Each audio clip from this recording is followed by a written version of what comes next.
radio enthusiasts, back on another brand new, beautiful Monday afternoon here in the real time zone, Central Time. It's snowy outside. The ground is snowy, snow covered, but I had the windows open. It got up to 49 degrees today, and I'm so excited. It felt like 60 after the cold snap we were in. That's freedom units for all of you outside of the U.S. Man, we have a jam-packed show today. We've got a lot of stuff to cover. Catalina is going to be joining us for a few minutes. James is going to be here later today. We've got tons of stuff to cover. So we're going to dive right in here and hit a few of our World Radio League updates. Then, of course, we will be taking some of your feedback. So put your feedback in the chat down below. Put your feedback in the chat down below, and we will get to that in just a little bit. Try to get it in by the first break if you can, and if you have a little bit more through that second segment, then you can throw it in there, and we'll get to it. We'll get to a lot of it. But yeah, we've got a lot to cover today. So, World Radio League has had an awesome week. Our team is crushing it. They've been spot on. It's absolutely awesome. So some of the things that we have in progress right now, in fact, are QRZ and LOTW confirmation imports. Those are in testing as we speak. And I think there's a few updates. Are we having issues with audio here? I think somebody mentioned something about audio. If my audio is good, please let me know. If it's bad, tell me. We'll fix it. But we are in the process of testing QRZ and LOTW confirmation imports, and this is going to be really, really cool. This is going to be really awesome. We're going to be very simple. You're just going to be able to click a check button, and thank you, Billy. Appreciate it very, very much. Okay, good audio. Thanks, Rodney. So QRZ and LOTW confirmation imports should be able to click a button, pull those across. It's gonna be super awesome. You know what? The probably the best way to cover this, and I'm gonna check on James and see where he's at. He says he'll be here just a minute. Catalina should be showing up shortly, and we'll get to those. While we're waiting on them, I'm going to kind of give you. Well, you know what? We're gonna go ahead and do this. That way we can have it done and over with by the time they get here. And if I mess it up horribly, then, well, who cares? Here we go. It's time. It's time for World Radio League's Weekend 90 Seconds. That is right. This is the part of the show where we cover our wins, our week in 90 seconds, things that we have accomplished in the last week. And I try to do it in 90 seconds or less, or I'm out. QRZ LOTW confirmation imports is on the horizon. We're very close to being done with that. Logbook stats in your mobile app is here. It's awesome. It's beautiful. Thank you, Najim, for the awesome development work there. Station and operator call signs can now be edited easily in contacts. Very awesome there through the QSO manager. Great job, guys. We had a ton of bug fixes this week that bug reports come in. We jump on top of them and squash them like the bugs they are. Profile pictures were loading slowly. That's been fixed. White on white drop downs on some devices. That's been fixed. There were some spots that weren't turning green on the spotting page. That's been fixed. We had some dupe issues some have been fixed, some are being worked on. We had most of that's resolved. We had some issues with people losing connections to I think a certain model of Kenwood radio. That one's been taken care of. The cross-platform synchronization, somebody had a bug there. I believe it was KO4FGW. KC5SLQ. Your issue is fixed. See here. What else did we have? Winter Field Day logs. We worked with several people to get their logs imported after Winter Field Day. That one is done, and I am out of time. We have several more, and I'll cover those here in just a few minutes. But that was our week in 90 seconds. James, how you doing? I'm doing great. Came in just in time for the week in 90 seconds. How are you? Yeah, absolutely. I'm doing fantastic. How's the weather over there in Georgia? It's still a little bit chilly, but it's warming up. It's sunny outside. I Yeah. cannot complain, Andy. It's It's looking like nice. 49 degrees here. I was telling them earlier, it's like 49 degrees and feels like 60. It feels like 60 because of how cold it was a few days ago. It's awesome. So I'm very Mhm. excited. I had the windows open with snow on the ground everywhere. I've felt where else but Missouri. Yep. Absolutely. So And I uh did find out recently, Andy has never seen the beach. That's a crazy one. I have never. We Guys, gotta get we have yeah, absolutely. We have something important to cover here, and I'm going to bring in our very own, very favorite administrator, Catalina. Welcome, welcome, Catalina. How are you doing? I loved the presentation. Thank you, Andrew. Catalina, you have something. It is February. We just ended January. It You have something is. exciting for us. In fact, guys, it's Groundhog Day. Happy Groundhog Day. I'm sure they probably pulled the groundhog out of his hole today and realized he was all covered in snow and stuffed him back in before he could tell us how much more winter we're going to have. But Catalina, Catalina, go ahead and tell us what you have for us today and what it's all about and yeah, have at Okay. it. Okay. Thank you so much. It's so fun because you're talking a lot about winter and it's very hot here today. Like I have to do, for example, the Winterfield Day posts with a lot of snow. It's not what I am facing right now here in Argentina. But well, what is important is that we have our January winners for the MAG, for the World Radio League MAG. For the ones that don't know, we are running a project that, you know the name better than me, Andy. I always Mugs for map shares. Mugs for map shares program.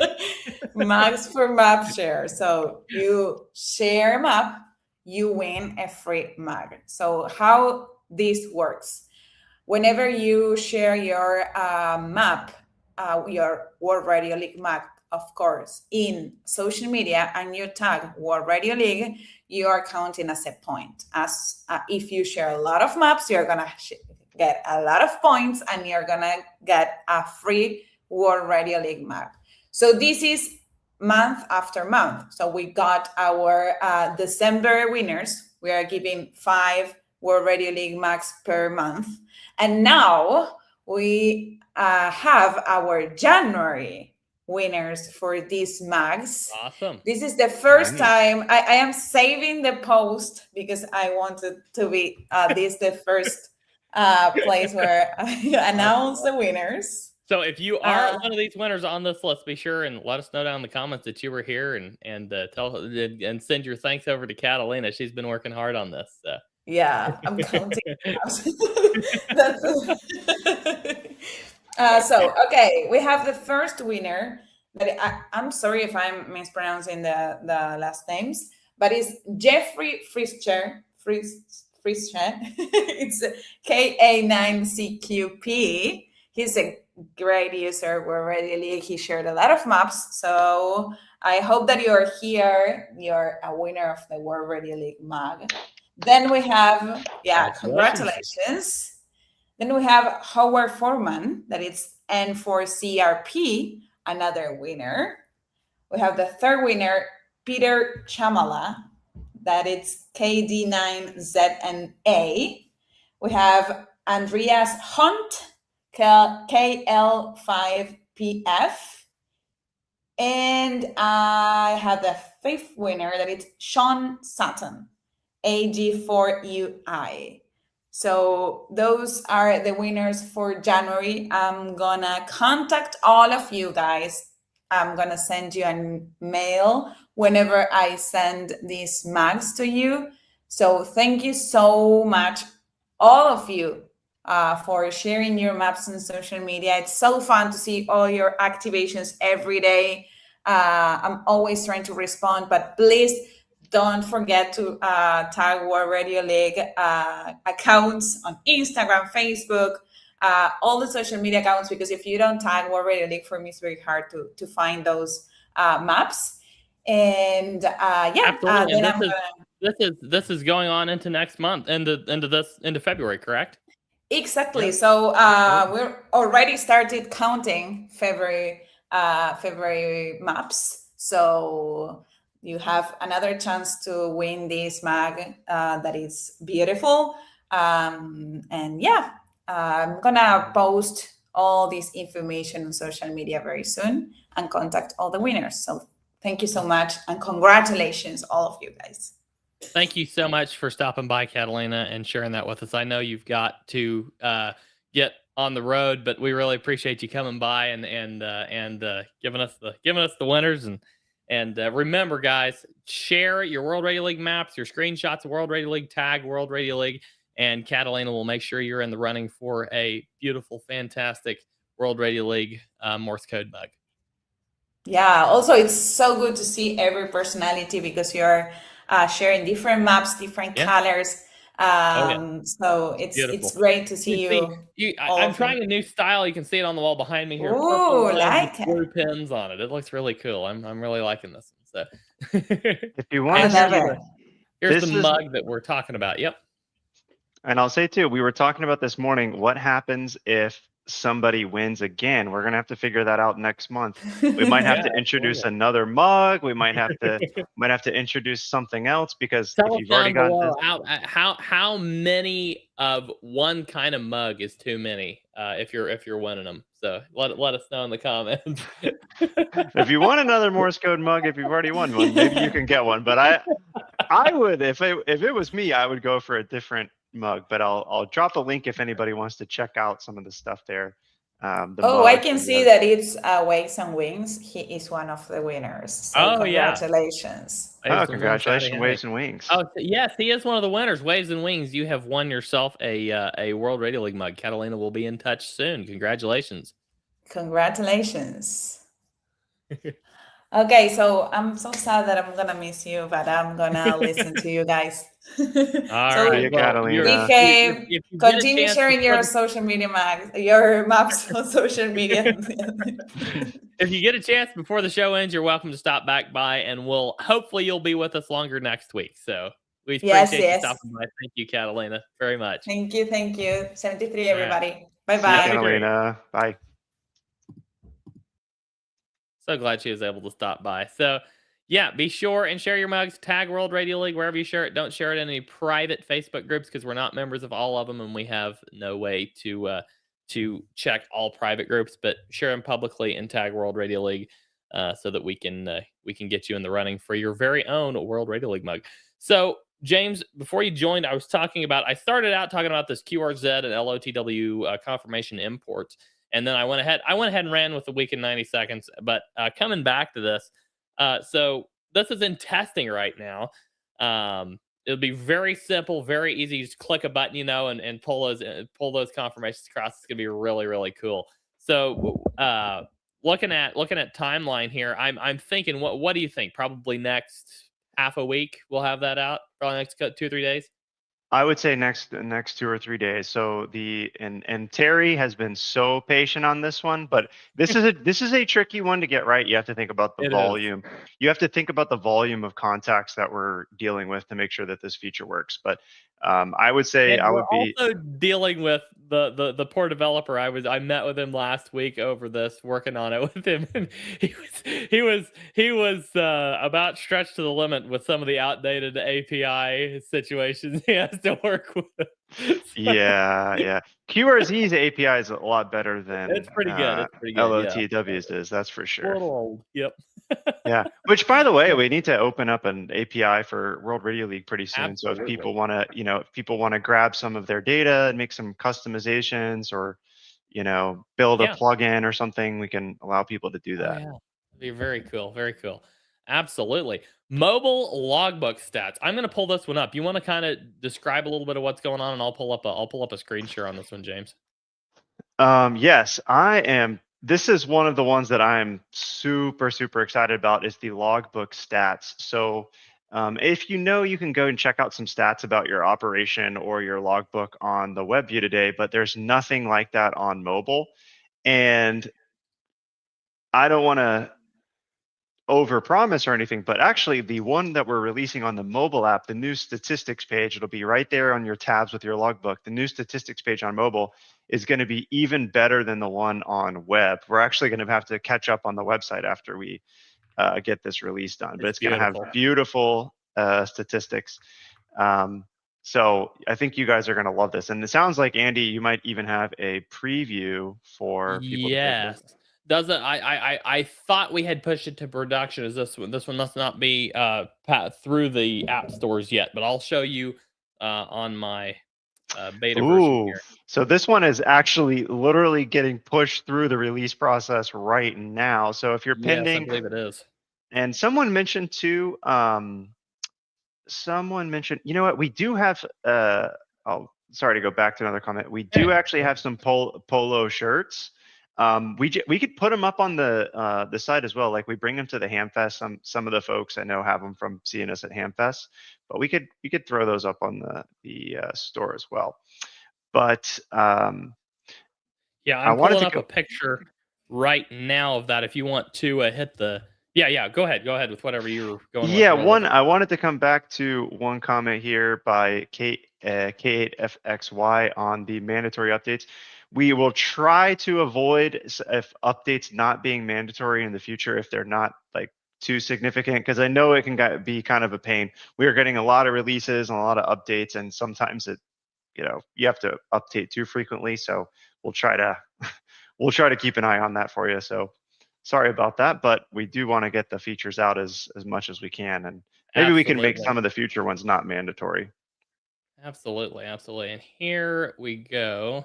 I click the share button here. This is so cool. Oh, I'm so excited about this, and this is awesome. So I need to pull up this window right here. There we go. Let's push this one on screen.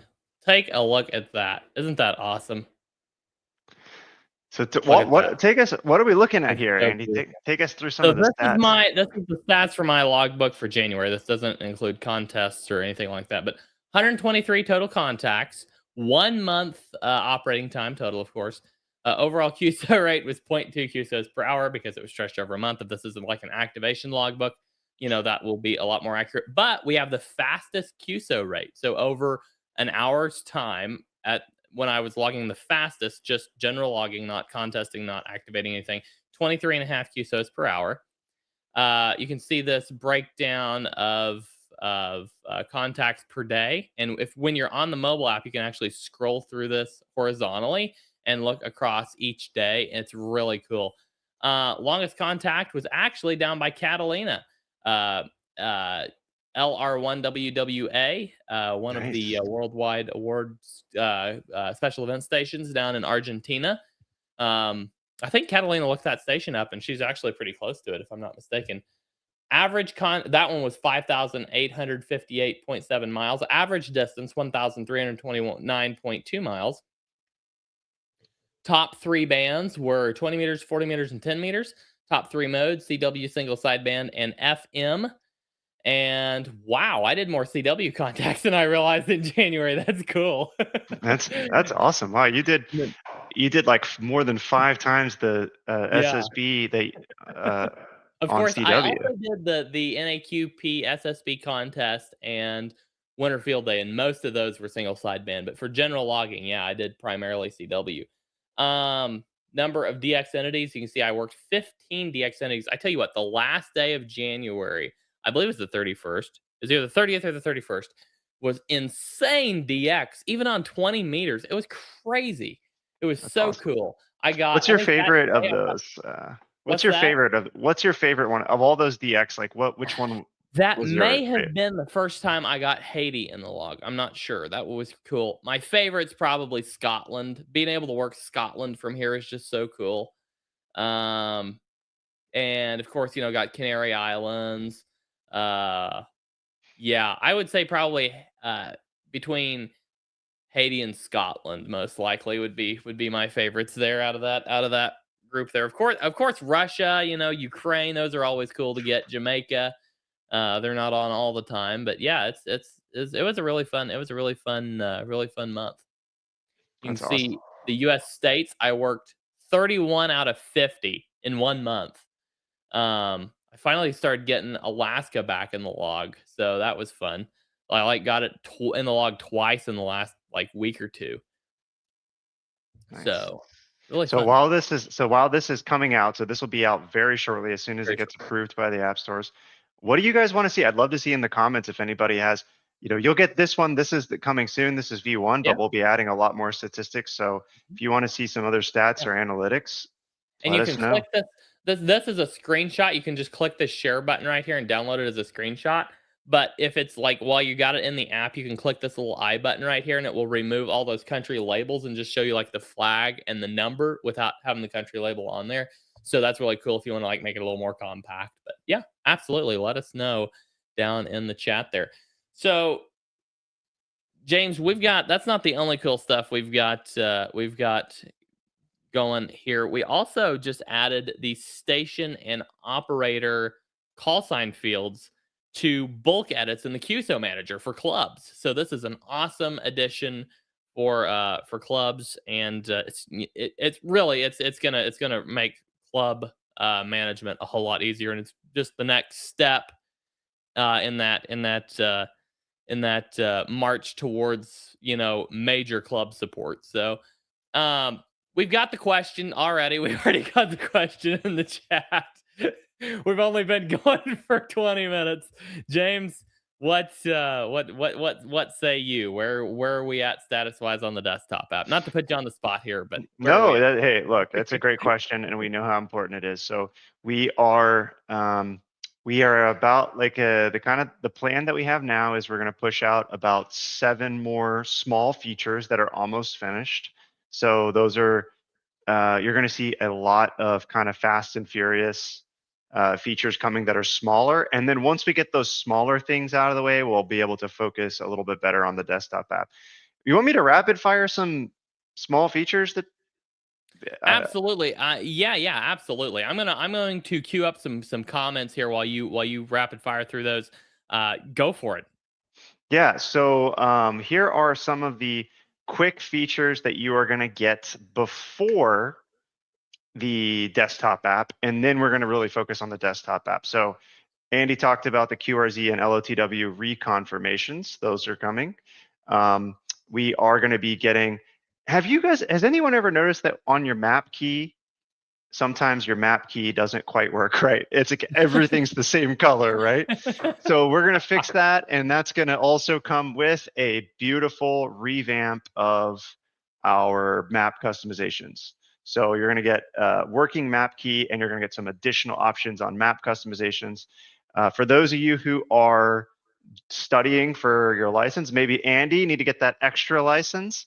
You guys may know we're the same guys that do the Ham Radio Prep app. So there's going to be a study streak feature coming on Ham Radio Prep. It's going to finally get Andy he's just waiting on that feature, and then he's going to get his extra license.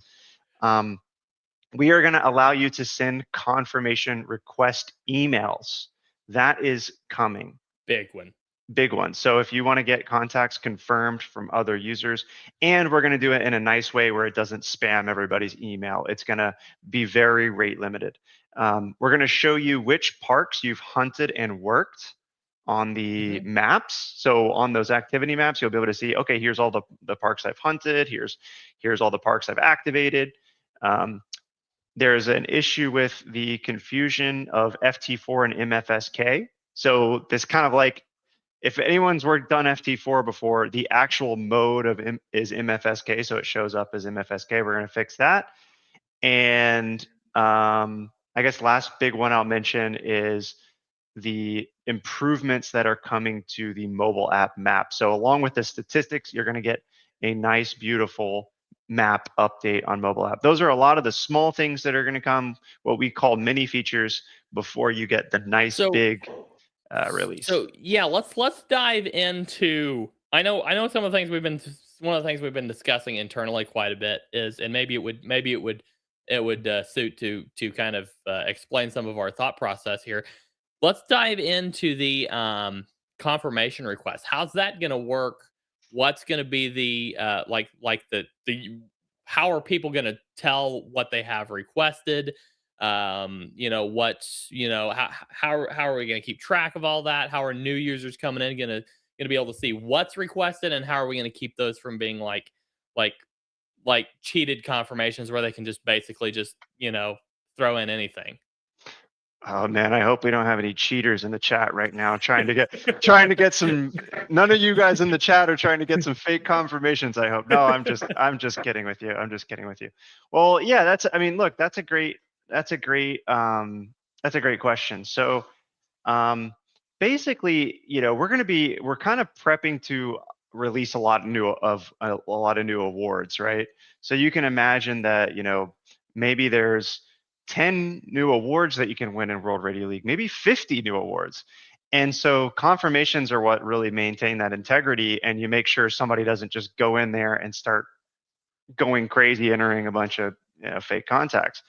So what we're going to do is we're going to allow you to request confirmations, which will send an email to the person, and it'll bring them to a confirmation request dashboard where they can see all their requests. But we're going to keep it double blind. So that person is only going to be able to see your call sign and the date that the contact was made. They won't be able to see the exact time. They won't be able to see the band, the mode. And so then they will be able to either import an ADIF that has the contact and confirm it that way, or they can log it and they can confirm the contact that way. But you guys, after this, you should see a big bump up in your confirmations, and it kind of lays the groundwork for all the awards that we want to launch to. Absolutely, 100%. And then you mentioned some features to help with tracking your POTA activations. Kind of talk through that a little bit. Yeah, so we've got this great map in here. You know what would be really cool while you're pulling it up? What would be really cool is if we could put maybe I shouldn't say this live on stream, but hey, we're having fun today. What if we could put in a POTA Rove planner where somebody could like say, I'm going from point A to point B, and then map out like all the POTA entities along the route. That would be so cool. So that like, but I love it, Andy. I mean, like, I love that we can just like build stuff together with the community on these calls, and we can tell people exactly what we're planning to build, and, you know, get feedback. And I mean, we can even do a longer, like, kind of roadmap if people want to know really where things are going, because we've got, you know, if you start going out 3 months, 6 months, some of the stuff that we have is going to be, and heck, maybe you even get to some of it before then. But right now, you can come in and you can see all the maps of POTA sites, SOTA sites, right? You can even see IOTA sites, and you can turn these on and off. But like, let's say if you're looking at, you know, just POTA sites, but you wanted to see which sites you've activated or hunted. There's not really a good way to see that on the map view today. I might have just found I think I might have just found a bug. I turned all the other ones off. It's gonna happen live. This is Murphy's Law of live streaming. All right, let's hit a refresh on this. But what we really want to do, now my POTA icons are back. What we really want to do is show you on this map all the activities that you've hunted, and it could be POTA, but it could also be summits. So if you're trying to see on a map all the ones that you've all the summits that you've activated too, you could do the same thing. And we do plan to add some more activities on here as well. Yeah, absolutely. Absolutely. That's so awesome. Thank you for walking us through some of those. And what was, so there's a couple more big ones you mentioned there. But talk us through, so we covered many features. What are the big, what we like to call major features? Are there any of those you want to share today? Yes, I will. And I did forget one. The cat control build for Linux is like, that one's like, I mean, that's probably coming out this week. Or two. Yeah. And I know a lot of people have been wanting that. So yeah, let's talk about. Welcome. You know who you are. Let's talk about major features, and I can give you the next few big ones. So number one is you're going to get a nice big UI and analytics revamp inside your app. Number two is the desktop app. Number three is an increased an improved DX tracking. So this is going to include a dashboard for every single country, new awards for DX entities, and then ability to help you hunt and spot DX entities that you haven't worked before. So it's going to be a revamp on that. And then here's one that, do I share one more? Do I go a little bit more into the future? Let's do it. Let's do it. We will be releasing a full QSL card generator into the app. That's awesome. That is, and so that's that one is going to be really, really cool.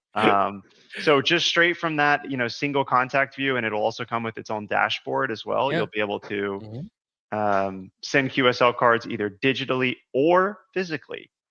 Absolutely. Yeah, this year is going to be epic. This year is going to be so awesome. We have so many things coming that we haven't shared yet that are so utterly cool. Dave's asking if you can customize a QSL card. Yes, you'll have multiple customization options. Really cool customization options. We think we're gonna. I think you'll be able to add your own images, but we'll even have like a little AI image generator in there too, so you can add some. You can add a prompt. You can say, "Hey, I want to, an eagle flying over a lake," and it's like, boom, it goes onto your QSL card. Absolutely. Yeah, Terry, Terry says just don't let Andy put his picture on his. We'll see. Yeah, you never know. I might hack the AI generators, like every time, no matter what anybody puts in, it just always spits out a picture of me. That would be hilarious. All right. James, Hamcation is just around the corner. Do you want to talk a little bit about your plans for Hamcation? Who all's going to be there? What's going on with Hamcation this year? Yeah, I mean, unfortunately, I'm not going to be at Hamcation, but if you travel to all the big ham fests, you might see me this year. I'll break a little bit of news in just a few minutes. I'll be there. I'll be in Hamcation. Jim In4BFR will be there. Ken and Mike will be there. Poda Power will be there. We'll have We'll have a great crew. I can't remember exactly where our table is, but we'll be hard to miss. But I mean, Hamcation is one of my favorite overall ham radio events of the year. I think it's one of the most fun. It's up there. It's right up there with Dayton as far as the quality of the ham fest. So, come see us. We'll be giving away free books. So if you or someone wants to get your license or upgrade, these books that are back here, you'll be able to grab those. We'll be giving away some stickers as well. So, come check out the booth, come grab some free stuff, and come say hi and come tell us what feature you want to see most. Yeah, absolutely. These ham fests, I've gone to several local ones before, and they're really cool. I've never been to a big one, but this year, I'm going to go ahead and announce it today. I have booked my hotel for Dayton Hamvention. So you will likely, if you're coming to Dayton, look for me at the World Radio League booth. I'm really excited about it, and I hope to see you there. And maybe I might even be able to do a little bit of a Podarove of my own on the way up there, and some other travel we've got to do that weekend. So really, fun fact, really I've excited. never seen Andy in person. Yeah, no, we have. This is going to be so funny. I've never seen you in person. So we're going to be literally meeting for the first time in person at a ham fest after being on all these calls and working on all this stuff together. And then it's going to be like, oh, you're a real person.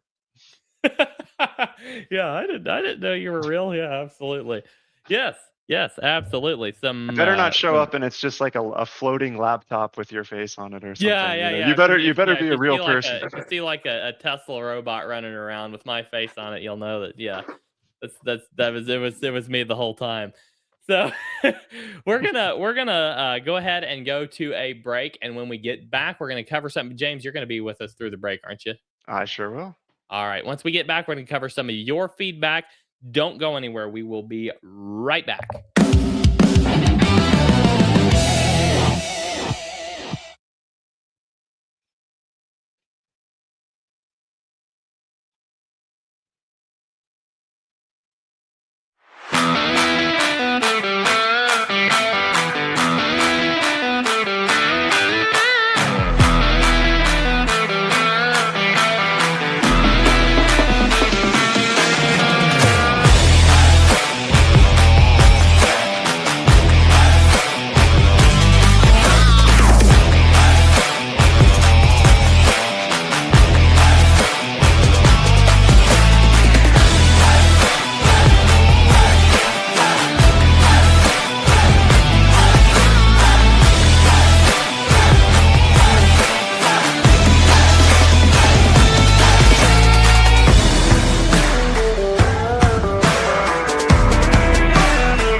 every one of you here. So, James, whoever is behind, well, first of all, Terry says that you're going to be shocked to find out I'm only 3 feet tall. Yeah, that will be a big shocker if James finds that out. I'll be shocked too. And whoever is behind the SD Conant screen name says I am shorter in person. So maybe he's met me in person, or maybe he's met you in person. I don't know which one of us he's referring to there. So. He's met one of us in person, I think. Absolutely. So yes, yeah, absolutely. Very, very excited about going to Dayton this year, and really looking forward to it. I had a question I was going to ask you, and then it completely slipped my mind just as I came back from break. But we're going to go ahead and hit a little bit of the comment section here. And if you see anything else in the comment section you want to hit, James, just hit the star on it, and we'll cover it. Larry is asking, do you have to go through the QSO manager and select the QSOs by page and individual to let the analytics know you want only a given month report, or can you choose a given month? So good question. Yeah, good question, absolutely. Larry. I can give you. If you want to start in the describing what I'm getting ready to pull up here, I'll pull up the QSO manager and.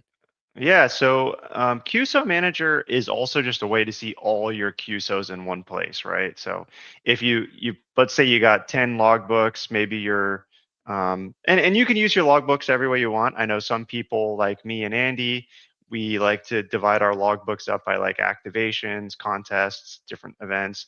I do have like some logbooks that I call like random fun or something like that. Some people like to combine all your contacts into one logbook. That's fine too. But either way, you can always go to QSO Manager and you can pull up, you can do bulk edits, you can filter, you can say, hey, show me all my contacts in this time zone. So I think Andy's going to give us a little bit of a demo on that.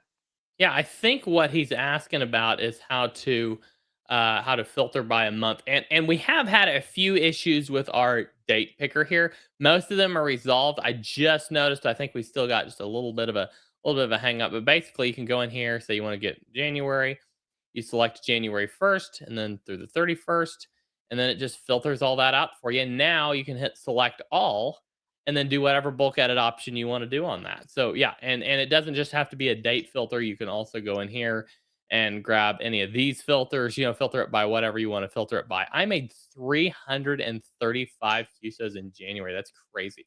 I want to see those on the map here. Let's see here. Let's go and grab January 1st through the 31st. Do max 1,000. There we go. Click the share button. Oh man, that is really cool. You can see that I've got a couple of different home locations. Some of them are POTA activations. This one up in here, there's a ham up around Wisconsin that lets me use a remote station. So that's where that's from. Alaska, Hawaii. We need to add how many states were worked here on this one too. That would be really cool. Oh yeah, that would be nice. Yeah. Yeah, you can see I worked all over several countries in Europe. That's really cool. The other thing that's really cool here, guys, is your filters on the QSO map generator here, this new QSO map, are the same as QSO Manager. Yeah.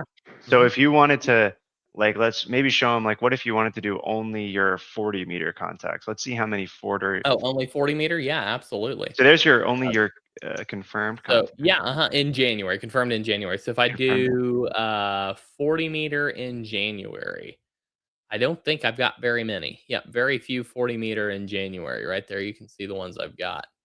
So you had a couple operating locations then. Yeah, a remote station and a home station. Yep. Cool. Yeah, absolutely.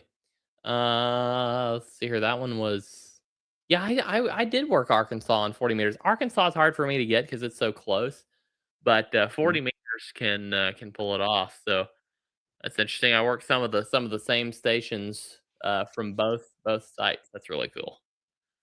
Yeah, and then you can click the globe view here, and you can look at it that way too. Kind of gives you a whole new perspective, a whole new dimension on your contacts. It's really cool. Yeah, especially if you have I love some that. really long I distance love where, that. That is so yeah. cool. I got actually got England in the log. What was it? Either yesterday And or then the day while he's before. looking at that, you can also scroll down here and look at some of your recent contacts in this really cool view. And this might be James. Is this like foreshadowing of like a future logbook view, or is this just kind of what we set up for It's this just a particular? cool view. It's just a cool Yeah, view we set yeah, up for this. Yeah. yeah. And then you click that view all button, and it brings you over to QSO Manager with the exact same filter set. So yeah, absolutely. Very nice. Thank you so much for the question, Larry. Great question there. Waves and Wings. Let me pull that down. Waves and Wings is asking for a leaderboard in the native app. Would be cool. So, leaderboard. Are you talking in desktop or mobile app there? And James, do you want to speak to kind of both sides of that? Yes. So part of our update, I mentioned an analytics update. We're going to be getting some new things on the leaderboard, like top POTA hunters, top POTA activators, things like that. And we are going to be getting some new stats on the homepage, especially around like band conditions and band performance on the homepage, along with more leaderboards. We got a lot of stuff that we're still pending to port over onto the mobile app. We haven't forgotten about it, but having some of the leaderboards and like homepage, things like that in the mobile app would be really cool.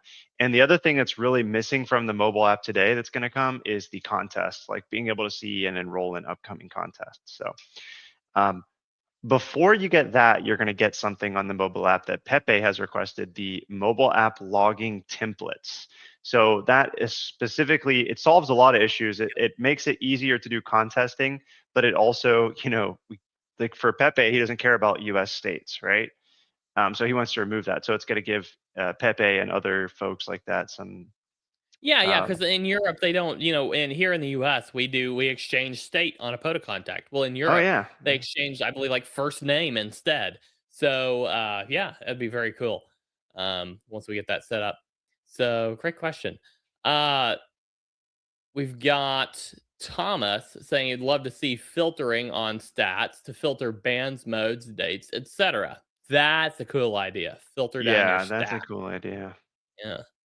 And we just put the filtered map in. Now we got a filtered stats to put in with it. Yeah. Well, here I see that Pepe likes that we're going to do this, but I say Pepe, the other thing too is while we're waiting on that, you could just come to the US and that would solve the problem, right? We wouldn't even have to There you go. update the feature. I You think just move. You're coming to I Dayton. yeah, I think we're gonna meet Pepe at Dayton. I'm really looking forward to that. So Yeah, so Pepe, if you just yeah. move to the States, then we don't even have to worry about updating the logging templates because you'll use the US one. Old Swamper says, friend of mine just imported 93 pages from LOTW, went smooth as butter. That's Woo, awesome. Glad that's to hear that. awesome. That's a lot of contacts. Pepe, a set. He was referring to our mugs for map shares discussion earlier. A set of 6 different mugs to collect. That would be really cool. That's the what do you think about that, James? A collectible set, maybe 12, one for each month, so you can like collect January through December mugs. That would be What kind of about what cool. about one for each band or Oh. one for each mode that you like? You get a new mode in the log. You get a mug for it. But for the mugs for map shares program, a mug per month would actually be kind of a cool idea. Like you're like buying for the December mug or the September mug or the March mug. That would be kind of a cool idea. So That would be really cool. yeah, great thinking there. Great. Old Swamper says he would be happy to get another of the current mug. So great feedback there. Thomas, map seems to get very buggy and bogged down, maybe due to number of contacts. How many contacts do you have on it? We've got like, yeah. If you're like trying to put 10,000 contacts on one map, that's definitely gonna slow it down a little bit. Maybe if you could throw at us how many contacts you're putting on it, then we could kind of speak to that a little bit better. Waves and Wings uses a third-party app to see what parks he needs to activate the whole state or hunt a whole state. He uses a third-party app for those stats. So yeah, look, keep your eyes open because we are going to be implementing something here. So Very cool. Peter's asking, will we be able to enter old school QSL postcards and get confirmation for contacts made via the bureau? Let's say you to that, James. I mean, it's a great idea. I haven't started working on this yet, though, so I won't say that I have a plan for it, but that's a really good idea. Maybe Yeah. because we'd have to have some sort of maybe like an image upload that you could, upload. The main thing is we got to make it so we can have some sort of verification and say, yep, this looks real. I don't know about enough about the verification of those QSL cards to say exactly how they're real, but that would be really great if we could figure out how to do that. Yeah, absolutely. Great question, Peter. Great question. This is something that I've thought quite a bit about too, and I think it would be a really cool addition. So, Terry, need a filter for just the WRL users you've worked on the map. Ooh. Yeah, I think we have a filter. I'm thinking of the spotting page. We have a filter for just WRL sourced spots, but we don't have a page for just a filter for just WRL users you've worked. So that's kind of a cool idea. I like it. I like it. Thomas says, I don't understand the share link. It always shows an empty map whenever I try it. Maybe maybe we're going back to the maybe if you have too many contacts on your map, that could be possibly an issue. So we can definitely take a look at that. If you're having an issue, always feel free to click this submit a report a bug button right here on the left hand side of the page here towards the bottom. Click that report a bug button. Let us know what's going on so we can get it taken care of for you. Happy to get good feedback anytime. So Terry says the global view is creepy. Makes me think of an eyeball looking around. Yeah. We have a new globe view coming soon. All Here, seeing eye I watching want to you. see a little preview. Yeah, let's See, see a this one doesn't preview. look like an eyeball. Here's a No, little preview Can of you some zoom, things can you coming. zoom out on that one just a tad so we can see the whole globe on that one a little bit? Yeah, There but we go. just Look at that. and it will Beautiful. also Beautiful. have some themes. So just a little bit of things to look. You come to the live stream today. You get some you get to preview things that are coming out over the next week or two with a little bit of pre-release info. Absolutely. Thomas says he wants an option for your global map for your logbook or last 50 or so contacts on your homepage. And logged in would be cool instead of system-wide global. Oh, for the homepage, yes. Yes. So James, talk a little bit about if you want to share a little bit about kind of what the direction we're thinking here.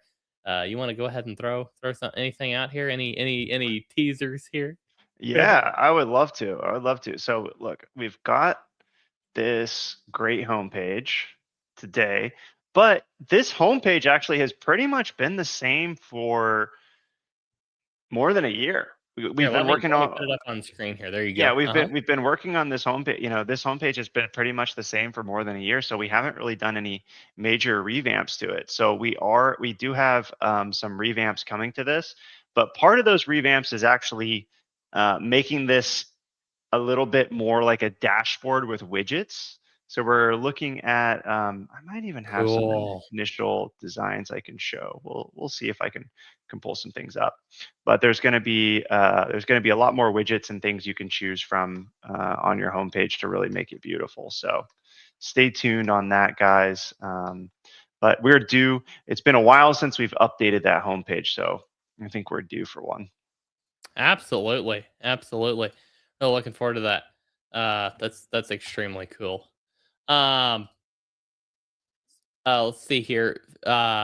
Philippe's asking, would it be possible to pull only first name from QRZ head, not the full name? This is you could. I mean, it's possible, but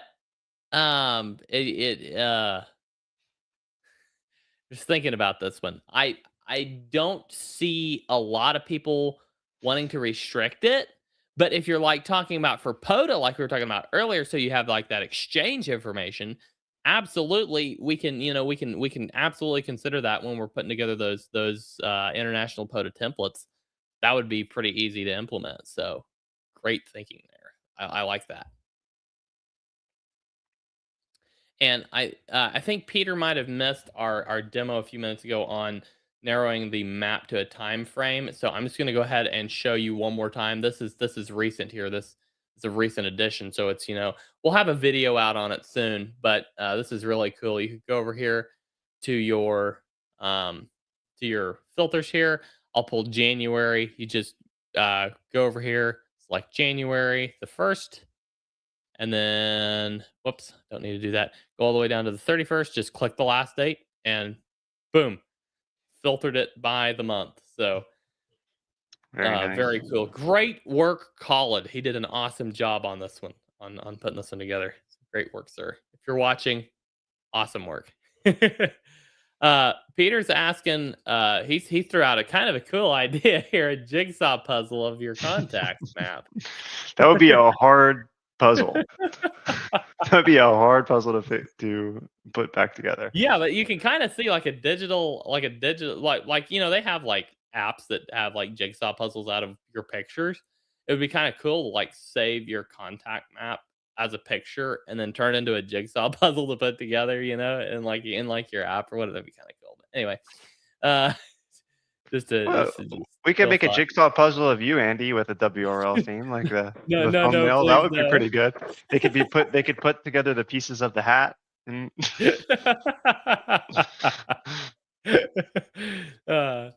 John WV3L says, instead of mugs, how about challenge coins? Ooh, I like that a lot. I like that. Coins for map shares, folks. You heard it here first. Gold coins. Oh boy, I'm gonna start participating if you're giving out gold coins. Maybe for like a really maybe for like a really big competition or something. That would be really cool. That would be super cool. Yeah, absolutely. Like top WRTC hunter or something. I don't know. That'd be really awesome. Okay, we've got Colin asking if you can put a spot for a node. So maybe explain a little bit more of your use case here, or I would love to kind of know more about what you're thinking. I know sometimes it's hard to do that here in the YouTube comments, so I'm going to share our Discord invite link with you here, and if you could maybe hop in the Discord and share it there. I would love to know more about what you're thinking here, Colin. This is a cool idea. Here's our Discord invite link. Go ahead and hop in our server. Give us some feedback. I'm intrigued. Terry says the WRL coin would be a cool prize. Thomas saying regarding maps being bogged down, about 3,000 plus contacts. Yeah, that would probably do it. Even when I go to try to ignore import, it still gets locked up and ignores me trying to do that a lot. Yeah, if you're working with 3,000 contacts, that's going to be quite a bit. If you can grab this max button right up here and maybe set it down to like 1,000 or 500 or something, that's probably going to speed your map up quite a bit. So, in fact, we maxed it out at 1,000 in most places. But yeah. Let us know if you can't, if for some reason you're having trouble bringing the max number down. We can take a look at it, but yeah, that should take care of the issue. Michigan Adventures ended up 46th in field day. Stayed home and logged 902 contacts. Used World Radio League software. I was logging when the system updated. You want to kind of tell us what happened with the system update there, James? That was kind of an interesting situation. Yeah. We maxed, I think I might have talked about it a little bit last week, but we maxed out our CPU at almost, we were running at 100% CPU. So we had to make some quick adjustments to caching, and we had to make some quick adjustments to our servers, but everything started right back up. And wow, that's impressive. I mean, it's amazing to see how many people participated, that you could get 902 contacts and still be in just 46. So I mean, there must have been people really had a lot of contacts. Oh yeah, absolutely. But I wonder, you probably just, if you had a extra a couple multipliers, it might have helped you out. Yeah. let's see here. So let's just go take a look at the stats here, and we'll see if we can see here. Winter Field Day right here. Leaderboard. Oh, who's that guy? Hey, the contacts log number I think still climbing. People have been importing their logbook still. Let's see here. You said you were number what number? 46. Let's check spot 46. There we go. There we go. WD8KLL Greg. Awesome. That is so cool. 901 contacts.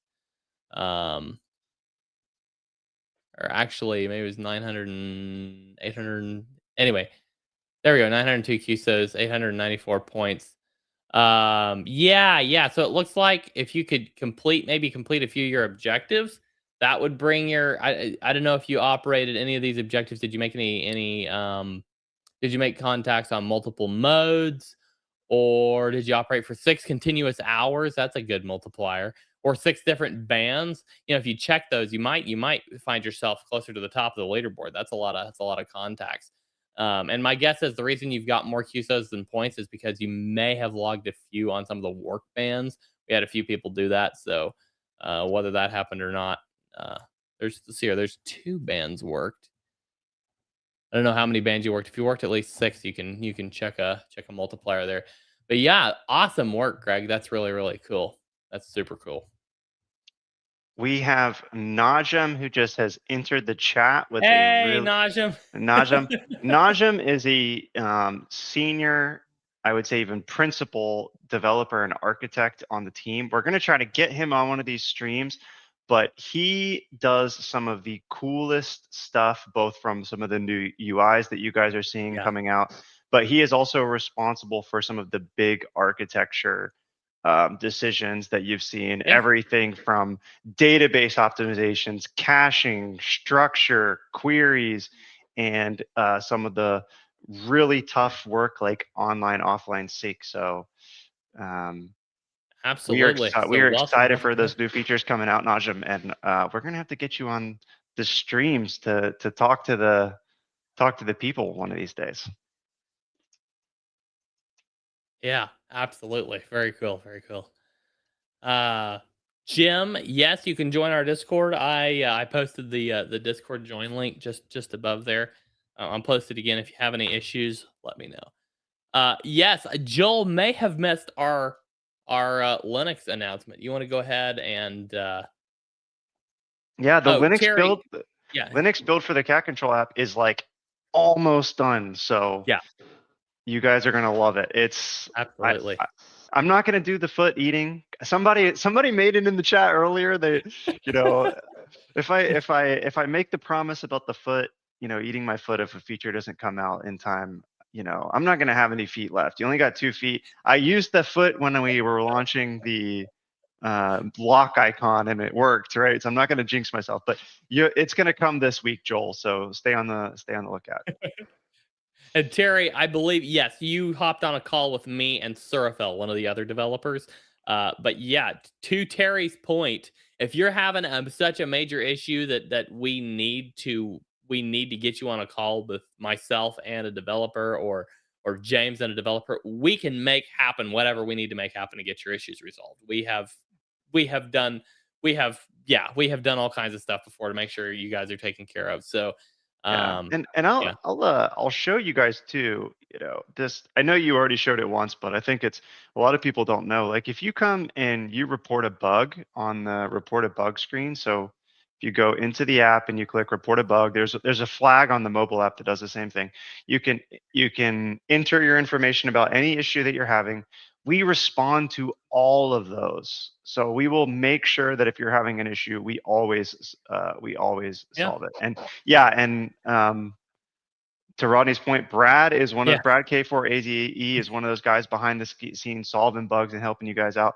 We're trying to get Brad on too. So maybe he's watching. We'll Brad, if you're out there, thank you for everything that you do. Brad at least type your call sign or name or something in the comments so people know you're watching. It reminds me of, I don't know if any of y'all when you were younger read the Dr. Seuss book, The Lorax. but I'm just thinking of those characters that like all you ever see is like their hands sticking out of the carriage, holding onto the reins of their creatures that were pulling the carriages, or all you ever see of. You never see their face. That's Brad. He's like you see all the work he's doing, but you never see him. I think he likes it like that. Absolutely, yeah, that's intentional. But yeah, he does an incredible, and Brad works around the clock. I mean, he's Saturday and Sunday responding to this. So be polite in your reported bug and say give a shout out to Brad, and he'll probably get your bug handled a little faster. Yeah, absolutely. And if you're mean to Brad, you might not hear from him for a little while. He just walked away and had to just, he's always very polite in his responses. So maybe he had to get up and walk away for a few minutes before he came back and responded to you if you were mean to him. So don't be mean. Don't be that guy. All right. Let's see. We covered that one. John WV3L says he likes. Sorry, I just had to. I don't. We'll go back. I had to skip. Terry, I am nice and mean to Brad. That's true. Yeah, Terry. Terry is like the sweet. Remember the commercial with the hot and the sour? The sweet. What is it? They were like sweet and sour gummies. Did you ever see that commercial where it's like first they're sweet, first they're sour, then they're sweet? That's like Terry with Brad. It reminds me of those little candies. It's called the atomic fireballs. They're like really, really hot and then really, really sweet. And then that's so funny. That's awesome. John WV3L says he likes the 80s themed eyeball globe. Totally makes him think of war games. Thomas, make a toggle between the globe view. I like the current. It looks modern and cool. We will probably have themed globes, so we'll have options for you for sure. Yeah, good call out. We don't want to take away something you love, so we won't force you to. Yeah, absolutely. WV3L modular homepage that could be like Ham Clock. Yes. I don't think I put this in my news and notes for later on in the show, but unfortunately the owner and developer of Ham Clock passed away in the last week, and so Ham Clock is going to be retired basically in June. That's end of support is in June.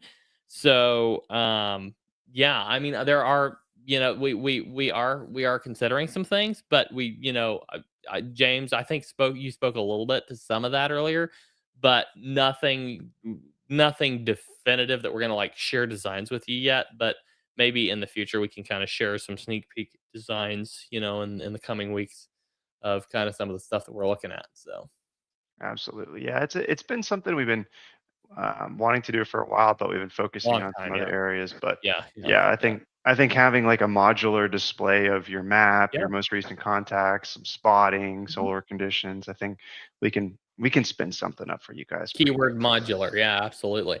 Modular. Yeah, that'd be great where you can select the widgets that you want to. Exactly. That'd be so cool. Michigan Adventure just started using the cat control. Worked perfectly with FTDX10. Awesome to hear. I'm going to shout out a third developer for this stream, Surafel. Surafel did an awesome job with cat control, and I believe him and Najim will be working together on implementing it in the desktop app. So shout out Surafel for the great work you did with the cat control app. Surafel, myself, and Brad have all three worked extensively on this cat control app, and it's this year, basically year of beta for cat control has been so much of a great learning experience for us, so we can implement that production product into the desktop app. So really excited there. Terry, I would like to see a setting to go to the page you won on login instead of homepage. Ooh, there's an idea. Yeah, that's nice. There's a cool idea. I like that. Very cool idea. John WV3L, filtered map by contest or special event would be cool. I think that would. This kind of speaks to another feature that we're looking at, which is special events. Once again, this isn't like an immediate we're going to do this in the next three to 6 months, but it's down the road, special events those type of live leaderboards where your special event station can be logging, and you can like go check their log to see if after you made a contact to make sure you showed up there. I've been in situations where I've worked a special event and then not known if they actually confirmed the contact with me or not know if they actually completed it, and I want to go check and make sure that it's there. So you can do that here, and that's you'll be able to do that kind of thing, and it's really really exciting. Some of the things that we're looking at here. James, did you want to speak any to that, or kind of maybe No, timeline? absolutely. I mean, yeah, because we, the contesting, we have a lot of work to do on contesting, because the contesting, we've got all the contests in there, we've got the basics, but we need to add the rules and the objective, or the multipliers and the QSO points. But special events it needs a different type of structure than a contest, Yeah, because entirely different, yeah. so we have to kind of rework that. Yeah. And Mhm. I'll also throw out, Rodney is really right on. That's exactly what we're thinking, Rodney, about this, Yeah. where you have the widget is a standard size that fits into a standard frame, but you have different widgets for different things. So that way you can order them on.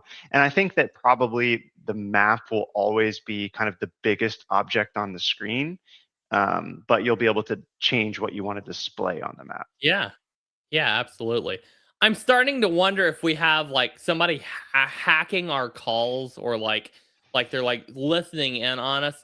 Like, look at this one from Joel. Being able to pin a logbook to the top would be awesome too. So you have a general logbook used for casual QSOs would be easy to find without a ton of scrolling. It's spot on, Joel. Spot on, James. Where are we? Yeah, at I on was this? listening to I was listening to features. This one's coming. This one's coming very soon. So, I will say, guys, we are in such a really good place where you guys are really going to start to see new features come after Yeah. the. I don't want to go down a rabbit hole, but after the database transition, it took a long time to get to where we just really smashed all the bugs. It took a really Yeah. long time, and this It is really did. this is the first week where we've really started off the week, and we really don't have a lot of bugs to. We have a much smaller list of bugs to take care out of. So Oh yeah. I think you guys are gonna really start seeing these new features come fast. But we're Yeah. gonna, as Absolutely. far as the logbook sorting, here's a few things you're gonna get on the logbook filters and sortings. You're gonna be able to search by name for logbooks. You'll be able to have favorites, so you can kind of pin those favorites to the top. And you'll also, I think you do have some kind of sorting options, like you can sort by date and last contact, but you'll have more sorting, a couple more sorting options. And this is coming to mobile, which is big, because once you get like a bunch of logbooks going on mobile and you're like looking for a logbook, it can be really hard to find a logbook that you're Yeah. like, if Oh you've got yeah. 150 Absolutely. logbooks, it can be really hard to Yeah. find it. Absolutely. Yeah. I'm really excited about this one because this is something I've asked for a long time. I don't know if I asked for it before I joined the team. I can't remember, but this is something I've been wanting for a long time. So Larry, there's another one who must have hacked our meetings. He says, what's the possibility of an online chat stream to connect live with other World Radio League users? So this speaks to more of kind of like the social aspect of ham radio, where you want to communicate and and have basically have kind of like an online friend space, maybe you could call it. Yeah, we're absolutely looking at options. James, you can speak to some of those a little better than I can at this point, but yeah, Do we mean like an on-air chat, or like a I think we're talking in-app about like an chat? online chat stream. Is like a text chat stream where we can, where Mm, chat back and forth. This kind of speaks to some of our other social feature ideas, maybe. yeah. I don't know that we have any definitive plans, but I mean, your opinion's as good as mine, Andy, on this. But Yeah.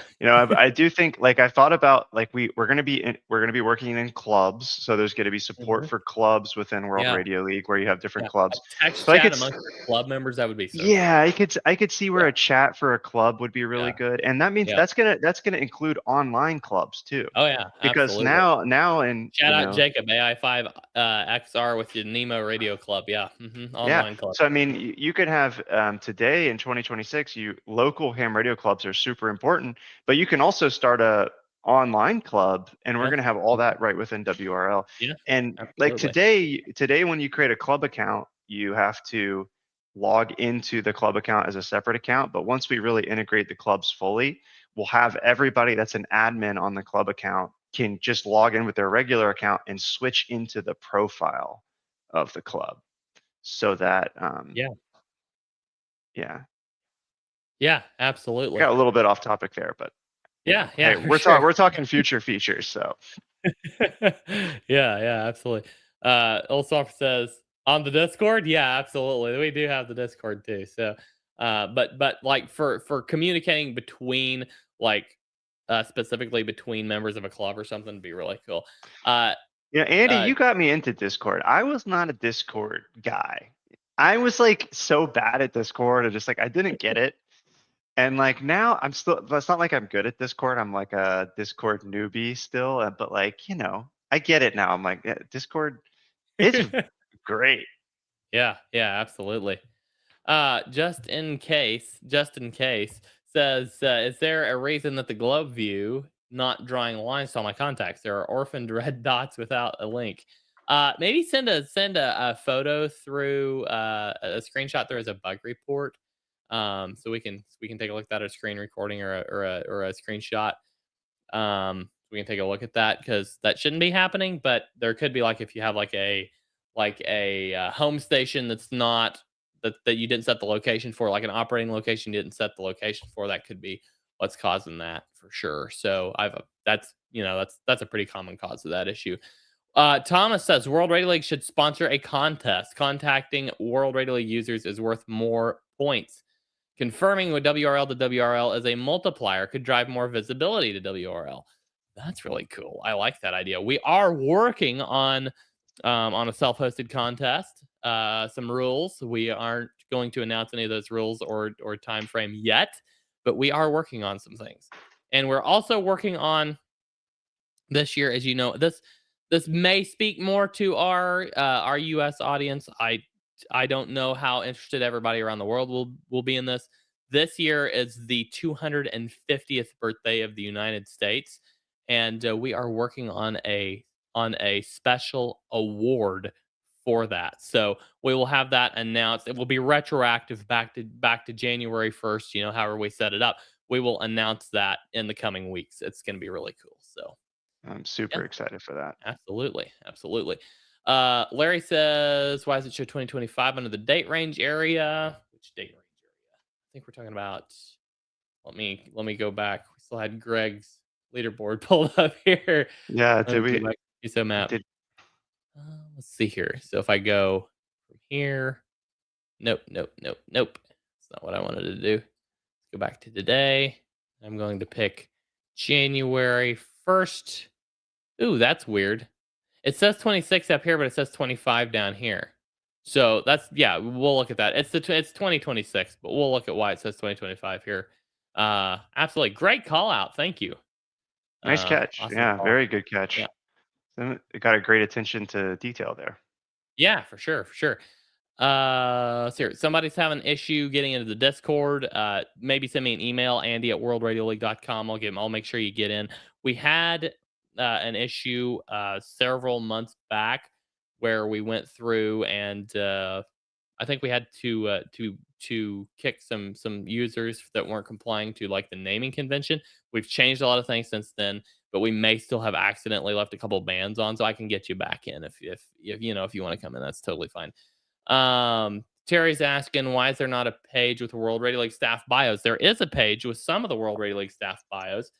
Instead of app.worldradioleague.com, if you go to worldradioleague.com and you go to, where is it at? It's trying to remember. Do you remember what is it under documentation? Maybe No. go to the bottom. I You don't gotta remember where it's update. at. Does it say there should be an About Us page, but it's not updated. We need to add more people to the Yeah, we need to add more people to our About Us page. I think you're on there. Yeah, I'm on there, but there's several of us who aren't. Here, I don't even find the I'll about send us. you I'll send you the link, Andy. It's if you go to the homepage, yeah, click learn more right there. Okay. Oh, there we go. There we go. Yes. Yeah, It's there's me, you, myself, and James, and Ryan, our designer, but we need to get more of the team on here for sure. With Catalina on there and Brad. Brad will probably want to wear a mask for the photo, but we'll try to get him on there. And no, I'm kidding. I'm just kidding, Brad. Don't all right. Don't take away my logging streak or anything. It's just friendly banter. Uh, but yeah, absolutely. So there's your answer, Terry. We do have a page. Um, Larry. Okay, we covered his question. Uh, Thomas says an option for a general logbook that you could have a setting on other logbooks to duplicate a contact in from contests would be cool. I can see the kind of what you're saying there, but the practical implementation of that is going to be pretty tricky. It's going to be a little bit difficult to do that. So, yeah, absolutely. I definitely see what you're saying. But yeah, that would be a little bit difficult to implement when you're starting talking about duplicating contacts. But great. I like where you're thinking, but there might be a little bit better way to handle that. We'll maybe brainstorm on that for a bit. Justin K says downside of the globe map view, it doesn't lock onto my GPS location, but defaults to Africa instead. Anyway, we can set the globe to be on my location on the web version. yeah. Yes, there should be a way we can do that. We haven't done it yet. It's such a simple thing, such a small thing. We should do that very soon, but we just haven't done it yet. So, yeah, absolutely. And Larry says, yeah, I have community chat, but it is not interactive and streaming live. Yes, we do Yeah. have community chat and we have Discord, but we don't have anything that's like within your logger interface. So, yeah, that's certainly something that we can look at. Guys, we're going to go to one more break. James, are you sticking with us to the other side of the break? I will be gone after the break, but Okay. good to see everybody. Yeah. And Andy, thanks for having me as usual. Thank you very much for coming back, James. Be sure and come back next week. I will. All right, sounds good. Guys, we are going to be covering plenty of ham radio news and the propagation forecast on the other side of the break. Don't go anywhere. We will be right back after this.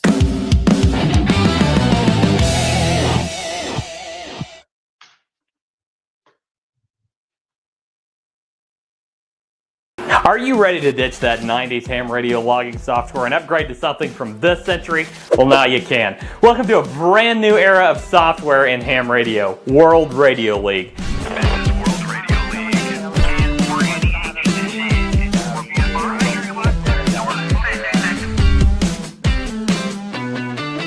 Whether you're a brand new ham radio operator just getting started or a seasoned veteran looking to upgrade your logging experience, World Radio League is the ham radio tool suite for you. Its sleek, modern design brings ham radio into today's world. No more digging through endless menus to find basic features. It's all right in front of you, ready to go with just a couple clicks. An extremely customizable logging interface is just the beginning. We integrate with 7 spotting networks to make finding your contacts that much easier. Plus, we offer many custom mapping and analytics tools so that you can view your contacts your way. We have all sorts of tools tailored to contesting, POTA, SOTA, WWFF, and other activities as well. And it gets better. With our cloud-based log storage, you can access your logs using our fully featured web interface in tandem with our robust mobile app. You can log into your account on any device and even log contacts offline, syncing them to your online account later. The best part? Logging with World Radio League is free. Just set up an account and start logging. Want to use advanced features like large log imports and analytics? Upgrade to a premium plan starting at only $3 a month. Join a huge community of ham radio operators at the fastest growing ham radio software platform available by creating your free account at worldradioleague.com today, or search for World Radio League in your favorite app store.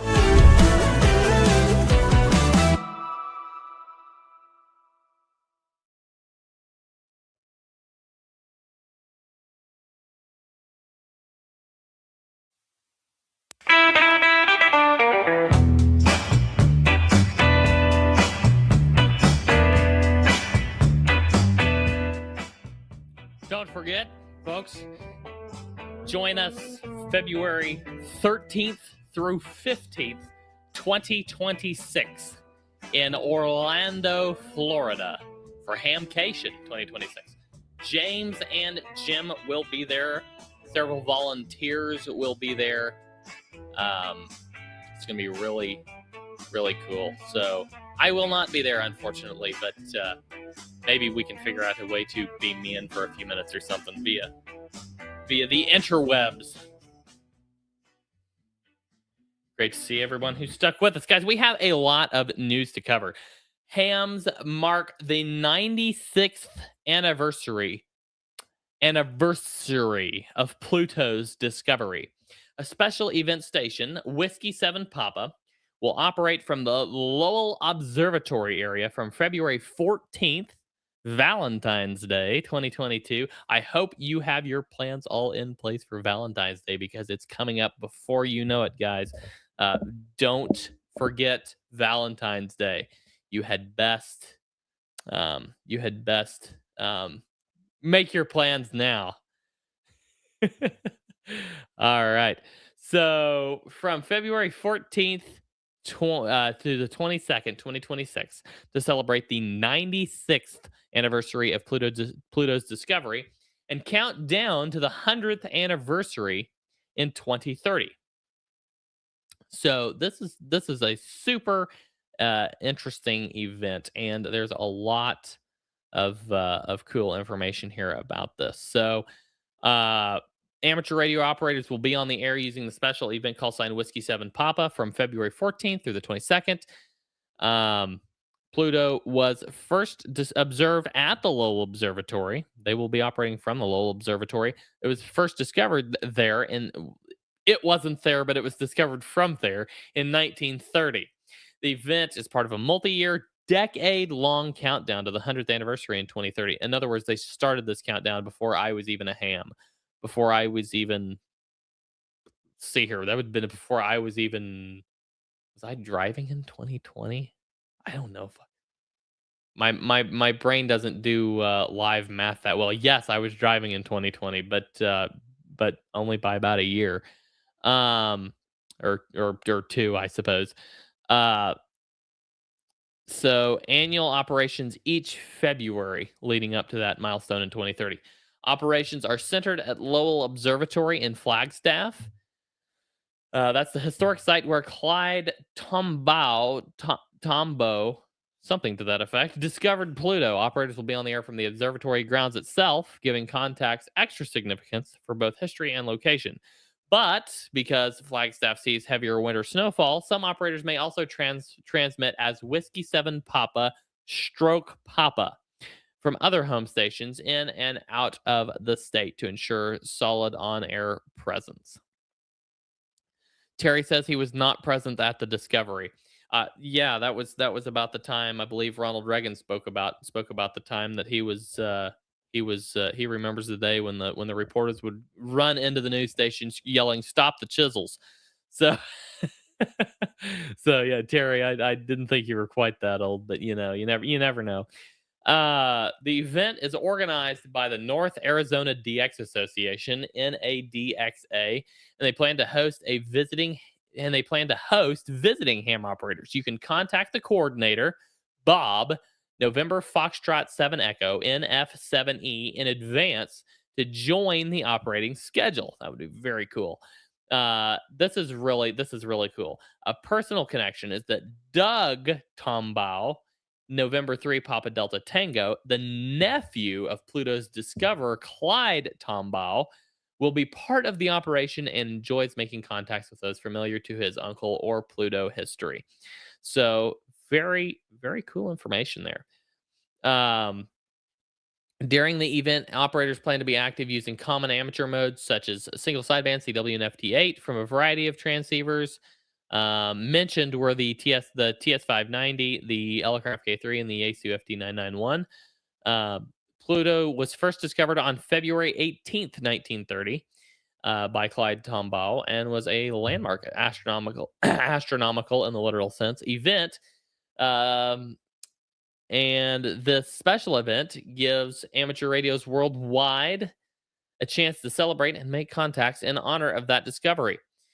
So, very cool event coming up, guys. No, February 14th through 22nd. So be sure and go try to hunt down Whiskey 7 Papa or Whiskey 7 Papa Stroke Papa.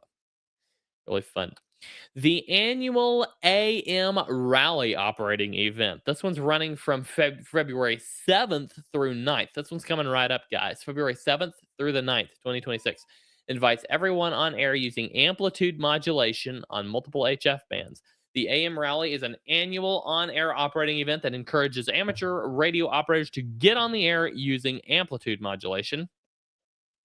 This is the classic HF voice mode that predates single sideband. It's a chance to celebrate and enjoy the warm, nostalgic sound of AM and promote its continued use in the ham community. The 2026 event spans from 0100 UTC on Saturday, February 7th through 0700 UTC, Monday, February 9th. That covers, if you're in North America, that would cover basically Friday evening through early Monday morning. So that's almost 2 full days. Really cool there. Activities expected across multiple HF bands where AM is commonly used, including 160, 80, 40, 20, 15, 10, and even 6. So probably not going to see too much activity on the work bands, but any licensed radio amateur with equipment capable of full carrier amplitude modulation can join in, whether using vintage tube rigs, solid state transceivers, homebrew gear, or modified equipment. There's no special entry requirement beyond being on the air in AM. Be sure and visit the official event website, amrally.com. I'm going to pull up this website real quick. This event sounds really cool. amrally.com. And well, that loads here for me. If it's going to load for me, which it doesn't look like it's going to load for me, but if and when that loads for me, I can show you what that website looks like with amrally.com.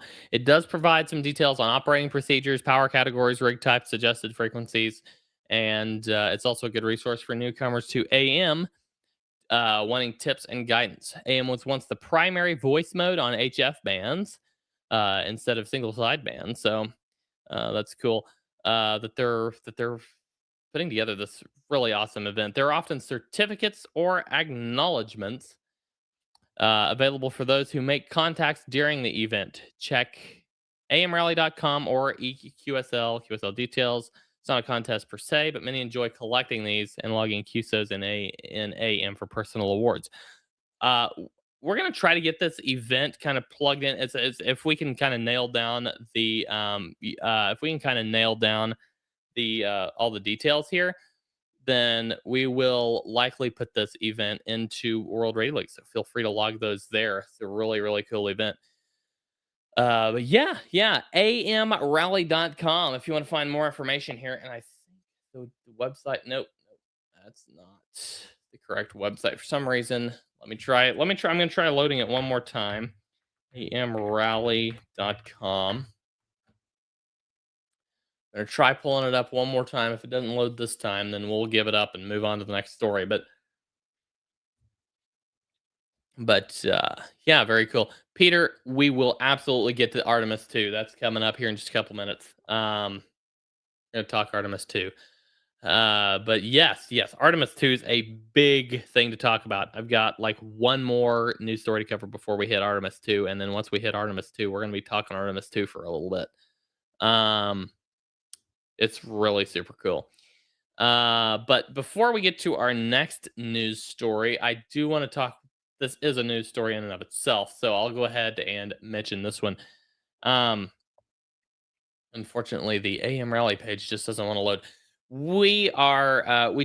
Professor Jim just released a short video on the Ham Radio Prep YouTube channel regarding the current government shutdown situation. So I'm going to go ahead and play this clip from Jim. Just over a minute and a half long. So this is what we know and what to expect. So Take a listen. It's Saturday, January 31st, and the FCC's in a bit of limbo. Hi, I'm Jim N4BFR, the lead instructor at Ham Radio Prep. As we mentioned earlier this month, the temporary funding set up in November for the FCC to operate expired at midnight, January 30th. The funding bill that includes the FCC, H.R. 7006, is currently stalled by other spending measures. For now, the FCC remains open using carryover funds. That means the Universal Licensing System, or ULS, is up and you can get a new FRN number if you're headed into an exam.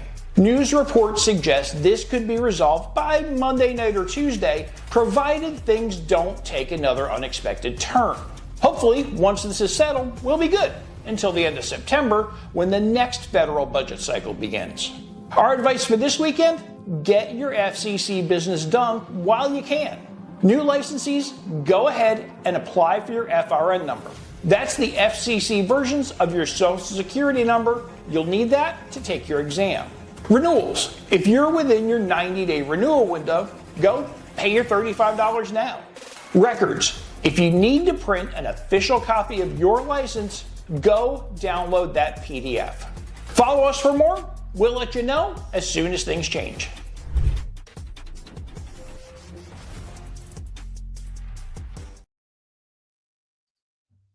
So once again, our government's being unpredictable as usual. So we'll see how that all shakes down. But yeah, just be sure and take care of any business you need to take care of right away, because who knows? I haven't checked the news. Honestly, I've not checked the news on this particular story today, so I don't know whether funding is back yet or not. I'm assuming not, but I do not know yet when that's gonna take place. So get your business taken care of as soon as possible so that you don't have to fall victim to another government shutdown. Last I checked, that's the only effect I personally have out of a government shutdown is the FCC. Other than that, doesn't affect me personally very much, but maybe you're part of something else that affects a little bit more. But we'll see. We'll see what happens. Hamvention 2026 has highlighted their theme, Radio Adventure. Plans and theme for the upcoming Hamvention May 15th through 17th.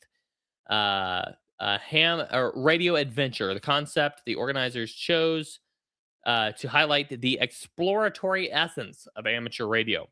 This covers exploration of ideas, exploration of technologies, exploration of distances, and exploration of possibilities. Hamvention attendees are encouraged to try new parts of the hobby, from soda portable operations to emergency communication setups, contesting, digital experiments, hardware hacks, and more. Of course, Hamvention takes place Friday, May 15th through Sunday, May 17th. If you come to Hamvention, you will see me there likely Friday, May 15th through 16th. That's the plan. Greene County Fair and Expo Center in Xenia, Ohio. This is the longtime home of Hamvention, so no changes there. The event also includes nominations for Hamvention Awards in categories like Technical Achievement and Amateur Radio Operator of the Year, celebrating contributions to the hobby and innovation within the community. So yeah, go check that out. Go check out the Hamvention website. Make sure you have your hotel booked. Prices spike right around then, so make sure you have that all booked and together. Make sure you've got your plans laid out for Hamvention, even though it's a couple like 3 or 4 months away. 3 months away, I guess now. Boy, it's coming up quick. All right, so that is Hamvention 2026. Radio Adventure is the hobby. All right. AG5CC is asking, hey, Andy, possibly off topic. Are Ham Radio Prep users able to schedule online tests through Ham Radio Prep yet? Is that still in the works? That is still in the works, absolutely. But it is very, very much on the agenda. So great question. Thank you. All right. Let's talk Artemis 2. I've been looking forward to this one. Artemis 2 is the mission around the moon planned for like this week or next week. It's like right here. Um, 3 of the 4 Artemis 2 astronauts are licensed amateur radio operators. Reed Wiseman, KF5LKT, Victor Glover, KI5BKC, Jeremy Hansen, KF5LKU, and the 4th astronaut, Christina Koch, was pursuing an amateur radio license before she was assigned to the mission.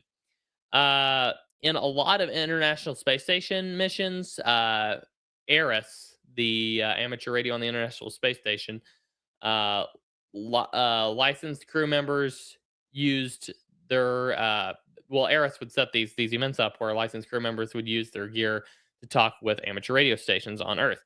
This is different, very different, because there is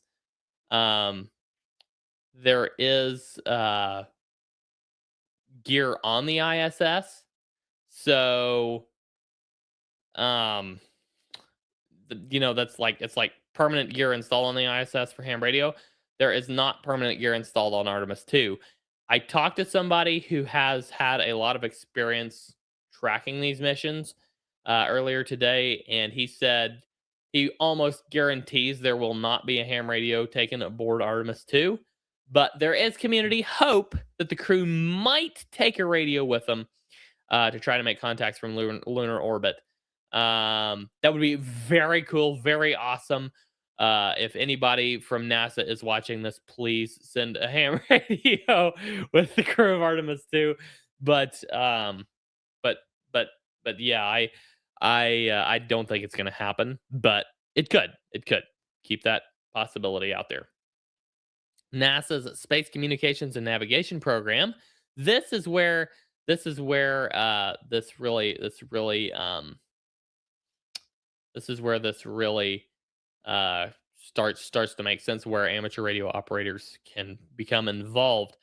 As far as radios aboard Orion, which is the Artemis 2 capsule, is the Orion spacecraft. That would require NASA approval, the space for the year, power, and operational planning, which I don't know if they're going to really put that much into amateur radio gear, but we'll see. But this is where it really starts to hit home for amateur radio operators. NASA's Space Communications and Navigation Program is actively inviting the ham community and other radio enthusiasts to participate in a ground-based tracking effort. Sorry,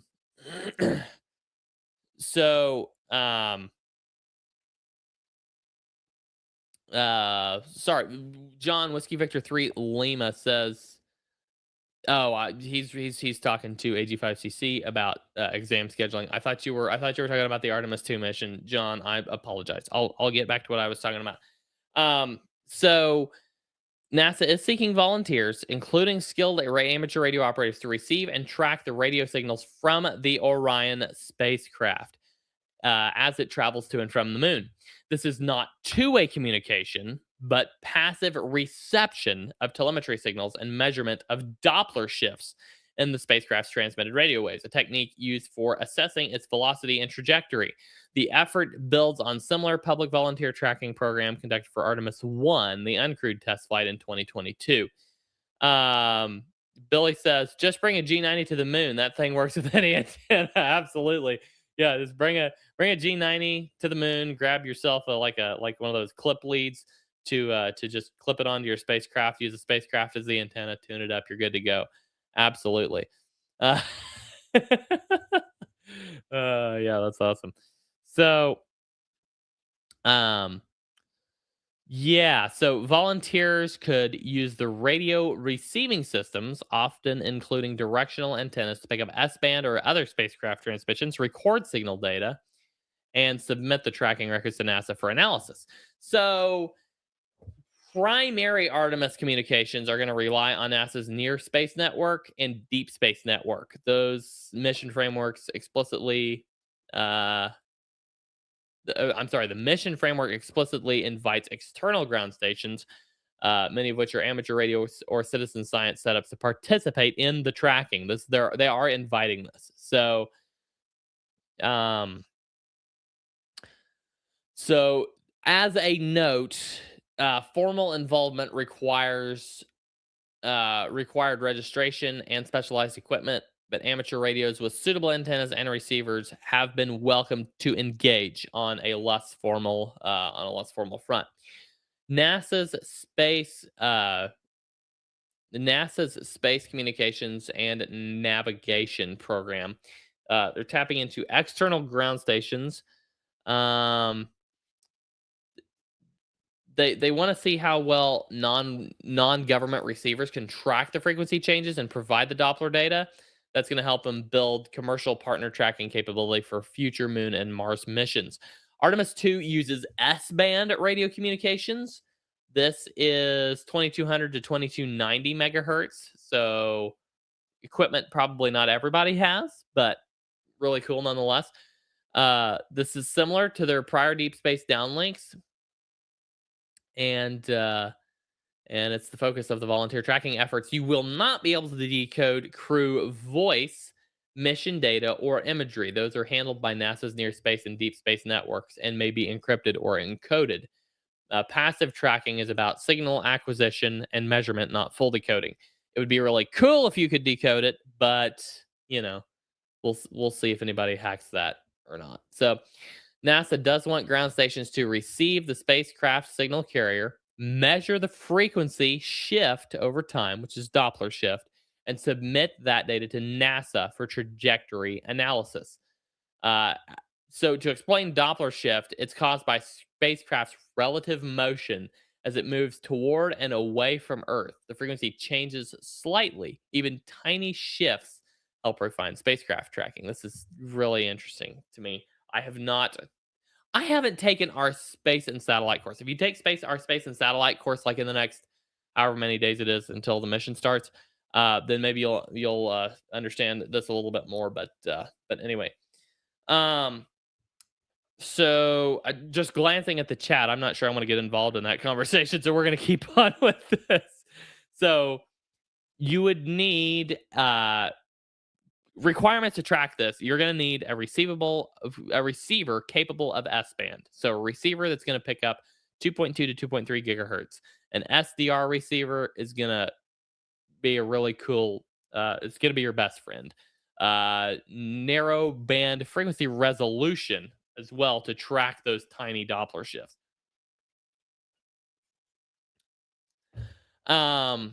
A directional antenna. This is something else you're going to need. A high gain antenna like a parabolic dish, helical, or log periodic array capable of receiving S-band frequencies. Even something like a Yagi might work. Probably would work. Capable of receiving S-band frequencies with sufficient gain and tracking precision.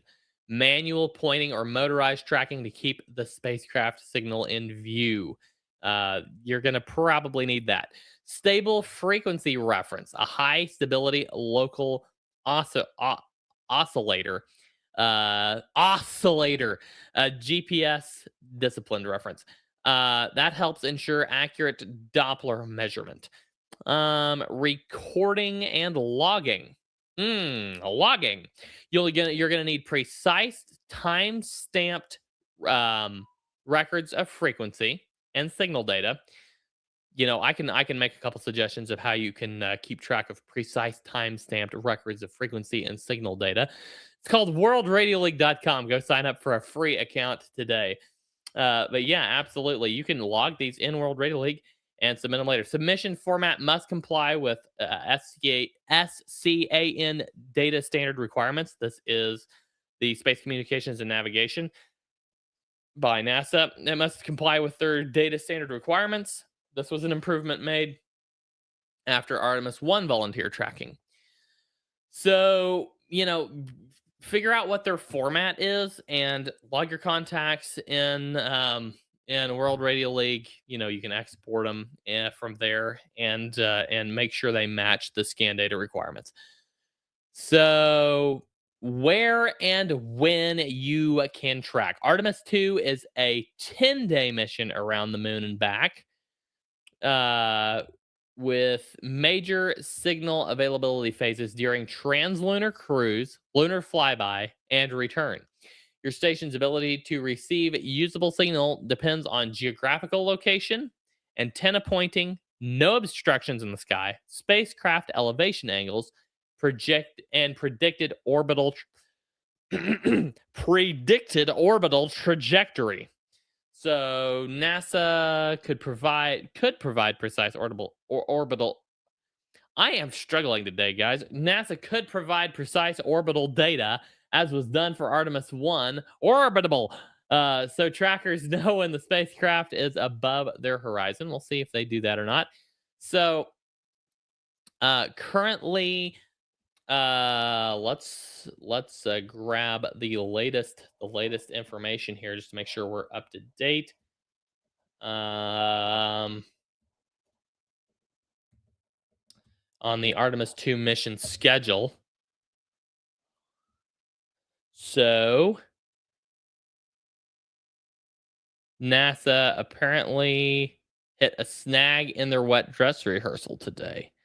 So I don't know all the details. We're going to keep track of this. But their current the last known projected launch date no earlier than February 8th, and they have a simulated launch window. I believe it opens tonight. Yes, their earliest window is February 8th. So Sunday, February 8th is their earliest launch window. So we'll see if they make it. They almost never make it on their earliest launch date, but we'll see. We hope they do. This is gonna be exciting. I'm really excited about this. So to contribute to NASA's tracking analysis, be sure and register with NASA and their SCAN program. Previously, it was required through SAM.gov or similar government registration. Collect the data during the mission and submit formatted tracking reports to NASA for integration into their analysis. Even if you don't meet their formal opportunity criteria, you can still experiment with deep space RF reception by using the SDR's wideband antennas. Be sure you're prepared for weak signals and the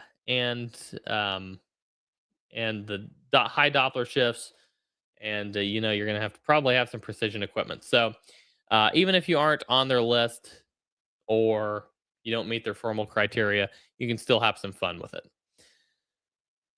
All right, so that is the updates for the Artemis 2 mission, and hopefully they will have launched by this time next week, but if not, then we will try to bring you some more updates as we get them. So next week you need a World Rally League signature soundbite that you can play when you plug it. When you plug it, yeah, we've got all kinds of sound bites. We've got all kinds of like audio tracks and stuff. But yeah, I need some sound bites, don't I? Yeah. So, guys, that is what we know about Artemis 2 right now. We can cover more of that next week if it has not launched. If it has launched, we'll absolutely see if we can come up with any information for you. It will be mid-mission, so it'll be like an ongoing situation. It'll be really cool. So stay tuned. We will have more information for you most likely next week. All right. Let's cover our propagation forecast in the remaining 10 minutes we have here in the third half of the show. Next 8 days, I've got a copy of our propagation forecast right here in my formerly Dr. Pepper stained fingers, and I will read through that as follows. Monday, February 2nd, today, quiet and recovering. Baseline flux will be 160 to 165, the A index at 5 to 8, and the daily max KP at 2 to 3. Geomagnetic conditions are quiet following recovery from the mid-January storm sequence. No active CME impacts expected today, as per the SWPC outlook. 20 meters, going to be solid and predictable. 17 is going to probably be solid changed about now, or maybe it was a little earlier. 15 meters worth checking, but not guaranteed. 40 to 80 will improve noticeably after dark. Colin, you're late to the party. Hey, Colin, how you doing? Whoa, Gary Graham in the house. This deserves some fireworks. Gary Graham, KR4JGD. Gary has finally done it. Gary has got his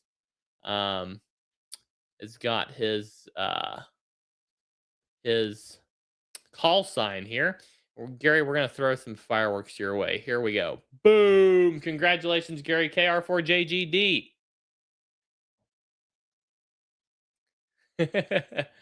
Congratulations. That's awesome. That is so awesome. Okay. So, Tuesday, February 3rd, going to be quiet. The baseline flux is going to be at 160. A index at around 5. KP at around 2. SWPC outlook favors quiet geomagnetic conditions, and it's just going to be just a typical winter HF day with 20 and 17 being reliable, 15 having some short midday openings possible, and low bands clean at night. So solid. Wednesday, February 4th, quiet. Flux is going to be 155 to 160. A index around 5 and KP around 2. No coronal hole stream or CME effects indicated. Another stable HF day with 20 meters and 17 meters being solid, 15 marginable, 15 marginal, but check late morning to early afternoon for some possible openings there. Thursday, February 5th, quiet, slightly unsettled late. Flux around 155, A index around 8. So we're seeing a little bit of an uptick here. And KP is going to be around 3 late. SWPC notes possible weak, high-speed solar wind influence beginning late. Most of the day is going to behave well. Late polar paths may get fluttery. Mid-latitude, 20 meters, still going to be productive. So, yeah, looks like Thursday. Thursday is going to be your kind of your end of the perfect conditions, day. Friday, February 6th, unsettled minorly. Flux around 150 to 155. The A index continues to tick up 10 to 12. KP 3 to 4. This aligns with a minor recurrent coronal hole stream, not a storm. 20 meters is going to stay pretty safe. 17 usable but shorter. 15 unreliable. 40 meters is going to be fine for regional work and cleaner late. Saturday, February 7th, unsettled. It's going to be trending a little bit better. Flux around 150. A index 8 to 10. KP, holding steady, maybe slightly down around 3. Coronal hole stream, John, not strain. So Saturday, February 7th. That's what we were just discussing. KP3 is going to be around 3. Geomagnetic conditions begin to ease, and 20 meters is going to improve as the day goes on. 17 is going to come back around midday. Low bands are going to behave pretty well after sunset. Sunday, February 8th, quiet once again. Baseline is that the flux is going to be around 150. A index is going to be around 5, and the KP back down around 2. Sounds good to me. SWPC outlook returns to quiet geomagnetic levels. Reliable HF across the board. I mean, it's going to be solid. 2017, 15, 40, and 80. All going to be pretty solid. Monday, February 9th, 1 week from today. It's going to be flux around 150. It's going to be quiet day again. Flux around 150. A index around 5. KP around 2. No disturbances indicated. Stable, predictable HF 2017, 15, and excellent low bands after dark. So this is awesome, guys. This is really cool. So just your final kind of breakdown cheat sheet of what we're looking at is that the worst stability you're going to see is going to be Friday, February 6th. This is going to be unsettled. It's not going to be a storm. It's going to be, pretty settled. This week is going to be pretty good, really. If you're wanting to get out and do some POTA during the week, It's going to be warmer than it has been, at least here in central Missouri or southwestern Missouri. It's going to be warmer. It's going to be more stable as far as the band conditions. It's going to be really great. Best overall HF is going to be Monday to Wednesday and Sunday back into the next Monday. So today to Wednesday and then Sunday to next Monday. Best low band nights, 80 and 40 meters. Best nights for those are going to be February 2nd through 4th and February 8th through 9th. Once again, today through Wednesday and Sunday through Monday. The high bands, 15 and 10, are mostly going to be marginal. You can check during some quiet midday hours. You might get some surprises there. So, yeah, really looking forward to a good solid week of propagation. So, yeah, guys, this is awesome. We have. I hope Dorvinian is going to watch onto the end because he's an hour behind the live stream. But the Linux build is a major feature for him. Thank you. You are very welcome. We are super excited about that. Yeah, so we are at the end of the show, guys. I started the show like a couple minutes early and we're ending a couple minutes early. So I guess I timed it about right. Larry says weather next week in Missouri should be really nice, at least here in St. Louis area with highs in the mid to upper 50s. Yeah, we're looking at some beautiful weather coming up over the next week or so. You know, it's going to be awesome. So guys, get out there, do some POTA, do some SOTA, make some contacts, have some fun, enjoy the nicer weather, enjoy the nice band conditions. This is going to be awesome. It's going to be really cool, guys. And be sure to come join us next week for the next episode of the World Radio League show, where we will likely be talking once again about Artemis 2 and band conditions and events and World Radio League updates. And we'll hopefully have some really cool stuff to share with you then. For now, guys, we're going to say 73. We thank you all, every last one of you, for watching. We so appreciate all of you. We so appreciate every time you subscribe. We so appreciate every time you hit the like button. We appreciate every view. We thank every last one of you for coming along.